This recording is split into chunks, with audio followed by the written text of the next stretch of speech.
नमस्कार।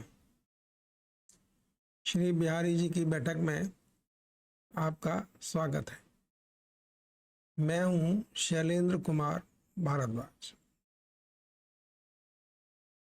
करीब 15 साल पुरानी बात है।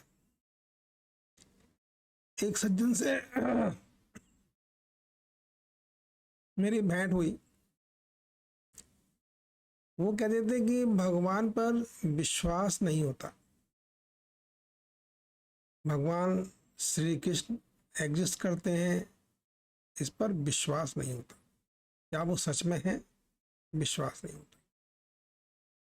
विश्वास नहीं मतलब मुझे कहते वो परेशान थे कि मैं सब करता हूँ, पूजा पाठ भी करता हूँ, लेकिन मेरे मन में विश्वास नहीं ठहरता कि भगवान एग्जिस्ट करते हैं या नहीं करते। एक घटना मुझे इसलिए याद आ गई कि मैं आज सिर्फ इसी पे चर्चा करने की जा रहा हूँ कि भगवान पर विश्वास हम करें, और करें तो क्यों करें, और ना करें तो क्यों ना करें। पहली बात तो विश्वास हमारे जीवन की एक कुंजी है। हर क्षण हम विश्वास में जीते हैं। हम कल जिंदा रहेंगे ये विश्वास हमको है। हमारे घर वाले सब बहुत अच्छे इंसान हैं, इसका विश्वास हमको है। हम जिस कार में बैठ के जा रहे हैं, हम उस ड्राइवर पर विश्वास रखते हैं। ट्रेन में जा रहे हैं तो ट्रेन के पायलट पर भी विश्वास रहता है, प्लेन के पायलट पर भी विश्वास रहता है। क्यों विश्वास रहता है? हम तो लोगों को देखते भी नहीं कि कौन सा प्लेन का पायलट है, लेकिन हम बैठ जाते हैं। ट्रेन में भी हम इंजन के ड्राइवर को नहीं देखते, ट्रेन में बैठ जाते हैं। फिर हमारे अंदर विश्वास कहाँ से आ जाता है? क्योंकि हम विश्वास करते हैं सिस्टम पर। प्लेन चलाने वाले लोग, ट्रेन चलाने वाले लोग, कि जो व्यवस्था करने वाले हैं, हम उस सिस्टम पर भरोसा करते हैं, हम उस सिस्टम पर विश्वास करते हैं। ये बात मैंने जब कही तो वो सज्जन थे कि भाई मुझे विश्वास नहीं आता। तो मैंने कहा विश्वास क्यों नहीं आता? जब हम ये सब विश्वास कर सकते हैं तो हमारे सामने तो ये जीती जागती कितनी बड़ी सृष्टि है, कितनी बड़ी दुनिया है, इसका सिस्टम चल रहा है। इसके चलाने वाले पर विश्वास आपको क्यों नहीं होता? आप ऐसी बात क्यों कहते हैं कि भाई हमें कृष्ण पर विश्वास नहीं हो रहा? अरे जब हम, जो मैंने पहले कहा कि जब हम इन सब चीज़ों के, हम बेसिकली सिस्टम पर विश्वास रखते हैं, हम व्यवस्था पर विश्वास रखते हैं। हम रात के अंधेरे में अकेले चले जाते हैं सोच करके कोई बात नहीं, पुलिस है, डरने की जरूरत नहीं है। हर मोमेंट हम विश्वास में जीते हैं। यही हमारा भाग्य है, यही संसार है। तो जब हम इतनी बड़ी चीज़ों पे हम विश्वास कर सकते हैं, तो जो इस सृष्टि को चलाने वाले हैं, सृष्टि तो मेरे सामने है ना। भले ही कृष्ण मेरे सामने ना हो, लेकिन सृष्टि तो मेरे सामने है ना। चलती हुई पृथ्वी, घूमती हुई पृथ्वी, ये पेड़ पौधे, तारे आसमान में, पानी, हवा, बहती हुई हवा। अरे भाई ये सब तो है ना मेरे सामने। अरे कोई तो चला रहा है ना। हवा क्यों चल रही है भाई? हवा विश्वास नहीं क्या हमको? धरती पे विश्वास नहीं है क्या हमको? जब हम धरती पे विश्वास कर सकते हैं, हवा पर विश्वास कर सकते हैं, सूर्य पे विश्वास कर सकते हैं, तो फिर इनके जो संचालक हैं उन पर हम विश्वास क्यों नहीं करते? मैं एक सड़क पे खड़ा था एक दिन,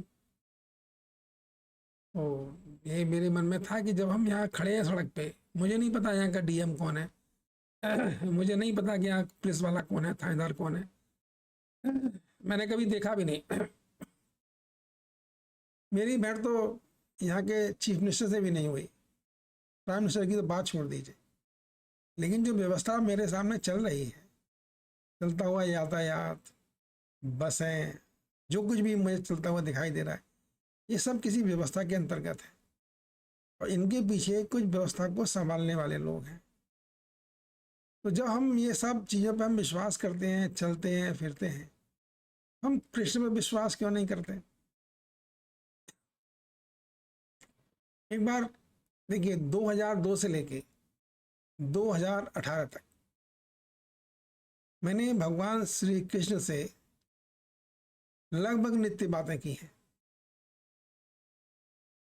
मैंने उनको गुरु बनाया, उन्होंने सब कुछ समझाया।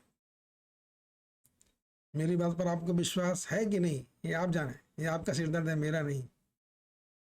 क्योंकि जब मैं किसी से बोलता हूँ ना तो ऐसे ही होता है बस। तो एक सज्जन, खैर वो बाद में बताएंगे, अभी हम यही कह रहे थे कि मैंने एक दिन प्रभु जी से कहा, कृष्ण जी से, कि महाराज मैं आपके दर्शन करना चाहता हूँ, आपके दर्शन में कैसे करूँ? तो बड़ा सुंदर सा जवाब था उनका, भाई देखो, अगर मैं तुम्हारे सामने आदमी बन के आता हूँ तो तुम मुझे गाली बकोगे। मैं कहूँ कि मैं कृष्ण हूँ तो तुम कहोगे यार तुम बड़े पाखंडी होके मेरे सामने आ गए, चलो भागो। तुम मुझे 4 गाली सुनाओगे और अपने सामने से भगा दो। अगर मैं आपको 2-4 चमत्कार भी दिखाऊं तो तुम कहोगे अरे जादूगर बहुत अच्छे जादू टोने कर लेते हैं, जादूगर तो उनका काम ही दिखाना है चमत्कार, तो मैं तुम नहीं मानता, भागो यहाँ से, तुम कृष्ण नहीं हो। तो मैं, वो प्रभु कहते हैं कि मैं कितनी बार समझाऊं लेकिन मैं, तुम मुझ पर यकीन नहीं करोगे। तुम मुझको कब देख पाओगे, तुम मुझ पर यकीन कब करोगे, जब मैं तुम्हारे अंदर से तुम्हारी मन की आंखों को कुछ रोशनी प्रदान कर दूं, या तुम्हारे ऊपर जो माया का फंदा लगा हुआ है उसको थोड़ा खींच लूं, तब तो मुझे देख पाओ। मुझे बात समझ में आ गई, मैं यकीन कर बैठा कि यस ये सब बात सही है।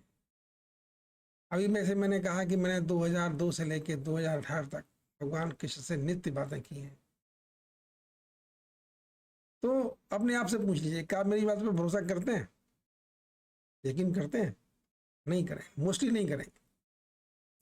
मैंने 2020 में किताब लिखी, उसी का टाइटल ये था कि श्री कृष्ण और मैं एक आप भी थी।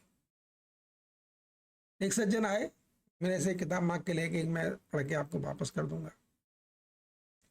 4-5 दिन बाद आए, किसी अच्छी सरकारी अफसर की कुर्सी से रिटायर हुए थे। उन्होंने उसका पूरी किताब को पढ़ा, एक एक लाइन पढ़ के उन्होंने अपने कमेंट सब लिख के दिए मुझको। लेकिन मुझसे एक बात उन्होंने पूछी, क्या सच में आपको भगवान बात करते हैं? मैंने कहा मुझे तो लगता है, मैं तो मानता हूँ मुझसे बात करते हैं। बोले आप मुझे एक बात का जवाब दीजिए, ये मीरा जो है वो भगवान कृष्ण की अनन्य भक्त थी, लेकिन उन्होंने, एक भजन है कि पायो जी मैंने राम रतन धन पायो, इसमें राम का नाम क्यों लिया? आप मुझे इस बात का जवाब दे दीजिए। हाँ, मैं भी समझ में नहीं पाया क्या करूं। बोले अपने गुरुजी से पूछ के मुझे बताइए। अब ये बात वो कह गए और ठीक है, मेरे पास तो मुझे नहीं पता था कि क्यों कहा। ऐसे ही गुरुजी से बात करने में बड़ा मजा भी आता है कई बार। ऐसे ही अचानक कभी कभी वो मन में स्फूर्ति सी हो जाती है।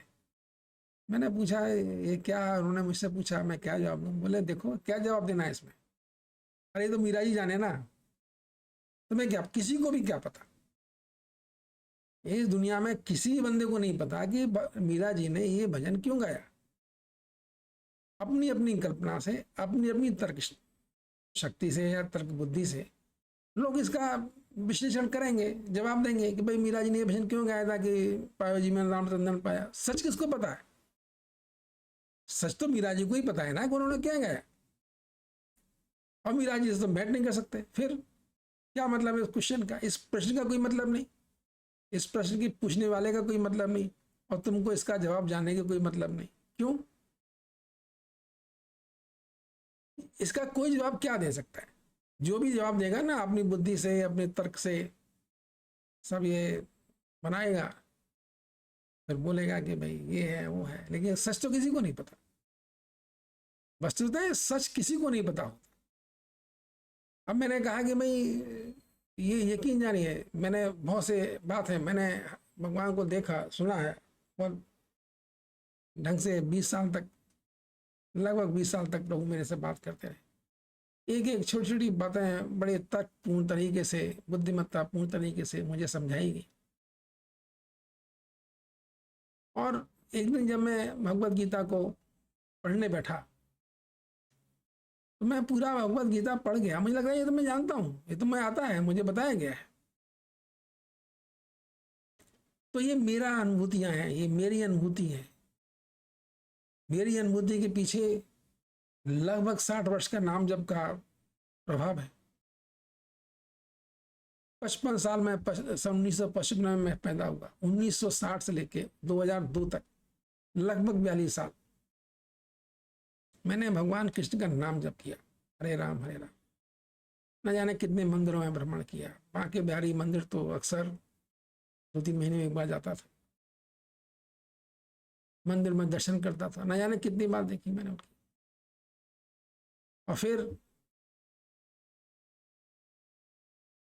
जीवन में सच्चापन था,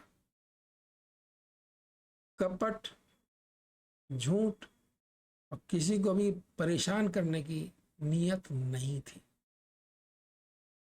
इन 40 साल के बाद, 42 साल के बाद लगभग मुझे 2002 में पहली बार एक अंदर आवाज आई कि मैं नारायण हूँ, मैं यहाँ रहता हूँ। और कहाँ पर आवाज आई? बद्रीनाथ में। जब मैं मंदिर में दर्शन करने के लिए लाइन में खड़ा हुआ था और लगभग 2-3 घंटे मुझको इंतजार करना था, तब पहली बार मैंने प्रभु जी की आवाज़ सुनी, अंदर की आंतरिक आवाज़ थी। मानो ना मानो हमारी मर्जी, भाई किसी की भी मर्जी। ये दुनिया में ना हम सभी स्वतंत्र हैं, फ्री हैं, अपनी अपनी मान्यताओं को लेके, अपनी अपनी बातों को लेके। कोई क्या मानता है, कोई क्या नहीं मानता, इससे कोई फर्क नहीं पड़ता। लेकिन मैंने कृष्ण को बहुत नज़दीक से देखा है। कृष्ण में मुझे विश्वास है। हंसते हैं कई बार, प्रभु जी भी हंसते हैं, और मैं अपनी नादानियों पर हंसता हूँ। मैं बेवकूफ़ आदमी हूँ, सोचता हूँ यार मैं भी कितना बेवकूफ़ आदमी हूँ। कैसी कैसी बचकानी बातें करता हूँ कई बार, जो नहीं करनी चाहिए। अगर मैं कहता हूँ कि मैं प्रभु जी मेरे गुरु हैं या कृष्ण मेरे गुरु हैं, तो मुझे भी अपनी एक शालीनता मेंटेन करनी चाहिए। कृष्ण के शिष्य बनना चाहते हो तो जरा अपने आप को समझो। किसी बेवकूफ़ी बातें करके, भावनात्मक बातें करके इनमें क्यों उलझते हो? इन सब में नहीं उलझना चाहिए। और इतने अनुभव है कृष्ण जी के साथ मेरे, तो यकीन जानिए अगर आप कृष्ण जी के पास बैठें, उनके शरण में बैठ जाएं, उनसे दोस्ती करें, उनका स्मरण करें, तो आपको भी एक दिन उनकी आवाज़ जरूर सुनाई देगी।